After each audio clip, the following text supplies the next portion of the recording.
Today, we're diving into one of the most incredible stories in all of biology. It's about reproduction, which is really the story of how life itself keeps the show on the road. I mean, have you ever really stopped to think about that? Every single living thing, from a tiny microbe to a giant whale, eventually dies. So, how is it possible that life itself just keeps going? Well, the answer is this powerful biological engine we're about to explore. And here it is, reproduction. This is life's ultimate strategy for survival. Honestly, without it, any species would just, poof, vanish in a single generation. It's the process that connects the past with the future, making sure the story never, ever ends. So, here's our game plan for today. We're going to start with the big why. Then we'll jump into sexual reproduction and the incredible journey from a single cell all the way to birth.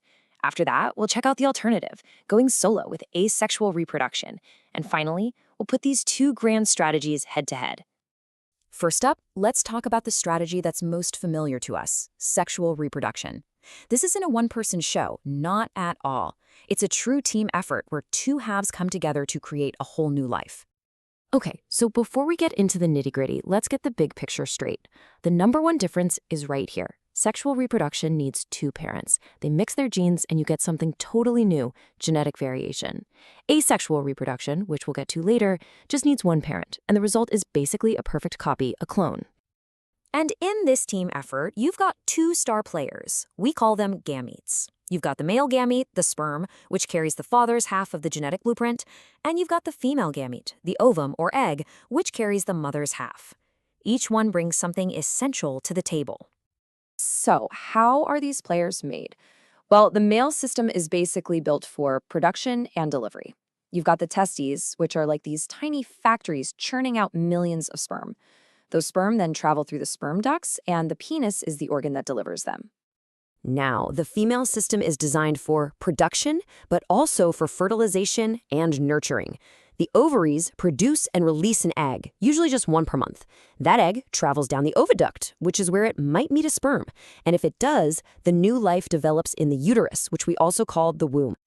All right, so we've met the key players. Now for the main event. What happens when they finally meet?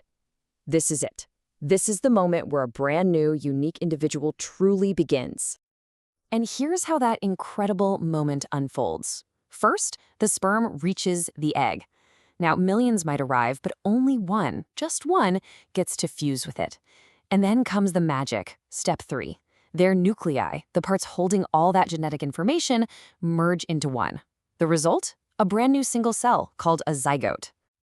But this fusion doesn't always happen in the same place. For animals like us humans or cows or dogs, it happens inside the female's body. We call that internal fertilization. But for others like frogs or fish, it happens out in the open, usually in water. That's external fertilization. Two different settings, but the same incredible outcome. And it all comes back to this amazing starting point, the zygote. Just think about that for a second. Every single person, every animal that reproduces this way started out as one of these. It's the complete, totally unique genetic blueprint for a new life, all packed into one tiny cell. Of course, that single cell doesn't stay single for long. It starts to divide and divide and divide again. Soon you have this growing ball of cells, and they start to get organized, forming groups that are destined to become specific tissues and organs. We call this developing structure an embryo. As this little embryo continues to grow and develop inside the uterus, it eventually reaches a point where you can actually start to recognize body parts. You can see tiny hands, legs, head, eyes. At this more developed stage, we stop calling it an embryo and start calling it a fetus. So after all that development, how does this new life finally enter the world? Well, there are two major strategies. Viviparous animals, like us, give birth to live young. But oviparous animals, like birds, frogs, and most insects, lay eggs, and the young develop outside the mother's body before hatching. Okay, so we've covered the team effort, but what about going it alone? It's time to look at the other grand strategy, asexual reproduction. This is where a single parent can create offspring all by itself, no partner needed. And nature has come up with some really cool ways of doing this. Some organisms, like an amoeba, literally just split in two. Others, like this cool little creature called a hydra, grow a tiny bud on their side that pops off to become a new individual. And some can even regrow an entire new organism from just a small broken piece. It's incredibly efficient. Let's just walk through that splitting process called binary fission. So you start with one amoeba. First, it copies its genetic material by dividing its nucleus. Then the whole body just splits right down the middle. And boom, just like that, you have two new amoebas that are genetically identical to the original. Now, this idea, creating a perfect genetic copy, isn't just something that happens with tiny organisms in a pond. It's actually inspired a really fascinating and sometimes pretty controversial area of modern science. We're talking about taking nature's idea of a clone and making it happen in a lab. And that's exactly what cloning is. It's a technique for making a genetically identical copy of something. Could be a cell, a piece of tissue, or even a whole organism. It's really just us humans artificially doing what that amoeba does completely naturally. And if you're going to talk about cloning, you have to talk about maybe the most famous clone in history, Dolly the sheep. Her birth back in 1996 was a huge deal. Why? Because she was the first mammal ever to be cloned from a cell taken from an adult animal. Before Dolly, a lot of scientists didn't even think that was possible. And of course, we've got to give credit where it's due. This massive scientific breakthrough was achieved by Ian Wilmette and his team over in Scotland.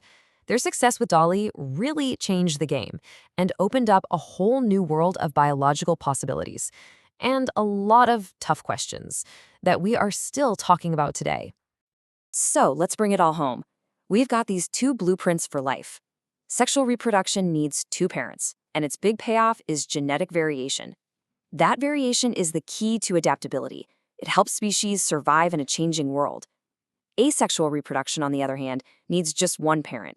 It creates an exact copy, and its main advantage is just pure raw efficiency. And that leaves us with one big final question to think about. In the great game of survival, what's better? Creating variety that lets you adapt, or sticking with a consistent, proven formula that's super efficient? Well, the amazing answer is, life doesn't choose. It uses both. And that right there is the true genius of how life goes on.